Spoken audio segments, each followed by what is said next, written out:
নিত্যপণ্যের ঊর্ধ্বমুখী দামে সংসার খরচ বাড়ছেই। এই ঊর্ধ্বগতি কোথায় গিয়ে থামবে, কে থামাবে তা জানতে বাজেটের দিকে চোখ ছিল মধ্যবিত্তের। নিত্যপণ্য ও বেঁচে থাকার উপকরণের দাম কমানোর ব্যবস্থা থাকবে এমনটাই আশা করেছিল সবাই, কিন্তু সোমবার অর্থ উপদেষ্টা ডক্টর সালেউদ্দিন আহমেদের ঘোষিত বাজেট হতাশ করেছে মধ্যবিত্ত শ্রেণীকে। বর্তমানে ৯% বেশি মূল্যস্ফীতিকে চলতি বছরের জুনের মধ্যেই ৮% নিচে নামানোর কথা বলা হয়েছিল।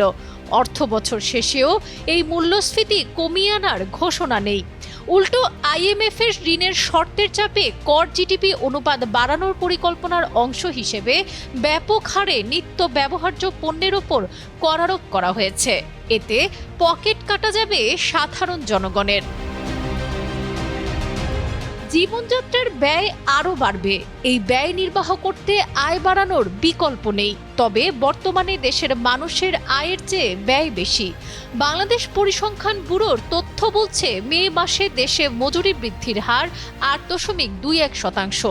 সেখানে মূল্যস্ফীতির হার ৯.05%, অর্থাৎ আয়ের চেয়ে 1% ব্যয় বেশি।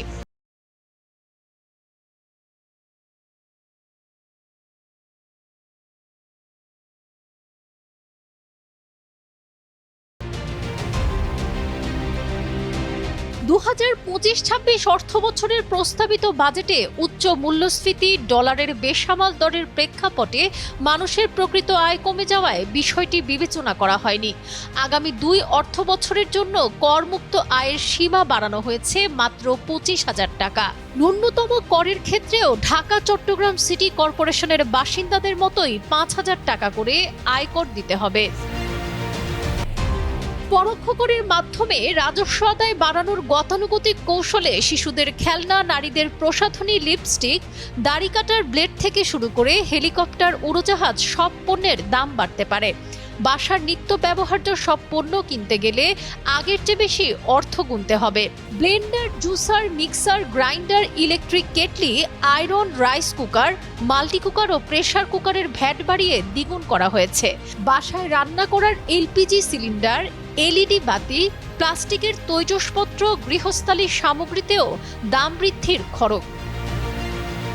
এসি তৈরির মূল উপকরণ, কম্প্রেসর ও অন্য উপকরণ আমদানিতে শুল্ক বাড়ানোয় এসির দামও বাড়ছে।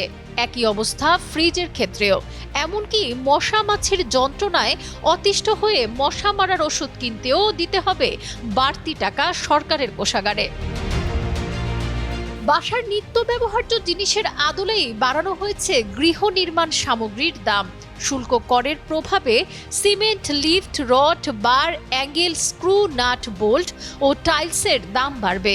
এদিকে যাদের নতুন ফোন কেনার প্রয়োজন তারাও পড়বেন করের ফাঁদে, গুনতে হবে বাড়তি টাকা। সাবরিনা কাজী, কালের কণ্ঠ।